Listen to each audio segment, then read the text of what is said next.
Olá pessoal, graça e paz, mais um vídeo dessa semana, mais um vídeo falando da coluna cervical, com nossa aluna Camila Pires, lá da Anhanguera, curso de fisioterapia, né? Ela vai estar falando da anatomia e noções de exame por imagem da coluna cervical, tá bom? Então aproveite para você poder divulgar esse material, essas informações são muito interessantes.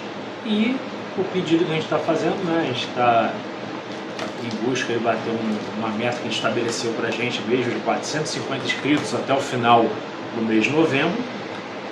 Faltam apenas 19, então o nosso pedido é que você possa estar nos ajudando a bater essa meta, né? Se inscrevendo, curtindo, compartilhando, para a gente chegar a essa meta até o final de novembro e quem sabe até passar e passar bem, tá bom? Um forte abraço a todos e até amanhã! Olá, eu me chamo Camila Pires e sou do 6º semestre de fisioterapia e hoje eu vou falar do tema do meu trabalho, que é anatomia e noções de exames por imagem da coluna cervical. Aqui nós vamos falar sobre a coluna vertebral numa visão anatômica geral. A coluna vertebral ela possui 4 curvaturas sagitais, cervical, torácica, lombar e sacral. Elas se formam a partir do momento que o indivíduo ele começa a sentar. As curvaturas torácica e sacral elas são denominadas primárias porque elas apresentam a mesma direção das vértebras da coluna vertebral fetal. E as curvaturas cervicais e lombar, elas são após o nascimento. Aqui tem uma osteologia da coluna cervical, né? Onde a gente vai conseguir ver o tubérculo posterior, processo espinhoso, a C1 até a C7, o forame transverso e os processos espinhosos. E aqui são as características das vértebras, né? A coluna cervical, que ela é o esqueleto axial do pescoço que suporta a cabeça. Ele é composto por 7 vértebras, 3 atípicas e 4 típicas. As típicas contêm componentes estruturais que são comuns a todas as vértebras: corpo vertebral, arco vertebral, processo transverso, espinhoso articular e pedículos forame vertebral. Aqui as características das vértebras. As 7 vértebras cervicais elas formam um arcabouço flexível para o pescoço e um suporte para a cabeça. O tecido ósseo das vértebras cervicais é mais denso do que o encontrado em vértebras de outras regiões. E as vértebras cervicais elas se distinguem pela presença de um forame transversário em cada processo transverso. Aqui é uma imagem da presença de um forame transversário em cada processo transverso. E aqui vamos falar um pouco sobre o atlas, que é a primeira vértebra cervical e o crânio repousa sobre ela, não tem espinha nem corpo, consiste apenas de 2 massas laterais conectadas por um arco anterior curto e um arco posterior longo.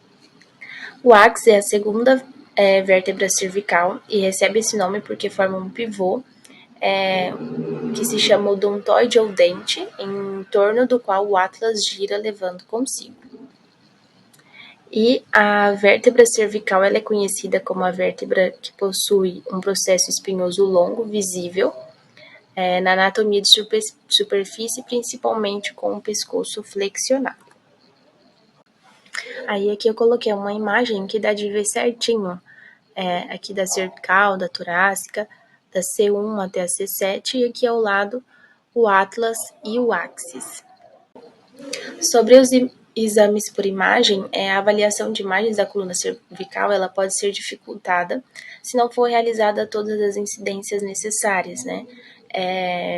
Pois dependendo da história desse paciente, não será o suficiente para o esclarecimento do caso.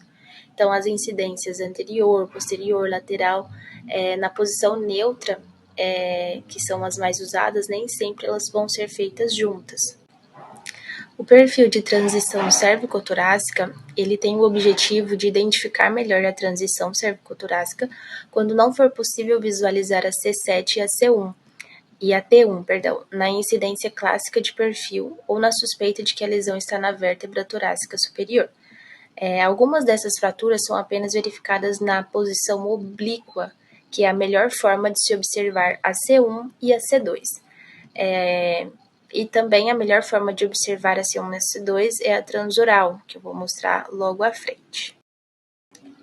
E aqui a incidência transoral, que é a melhor forma da gente conseguir observar a C1 e a C2, que vai ser de boca aberta, onde vai permitir uma boa visualização no processo odontoide, que vai conseguir visualizar o corpo de massas laterais, e a incidência transoral ela vai permitir uma melhor avaliação desse processo odontoide em relação ao arco anterior da C1.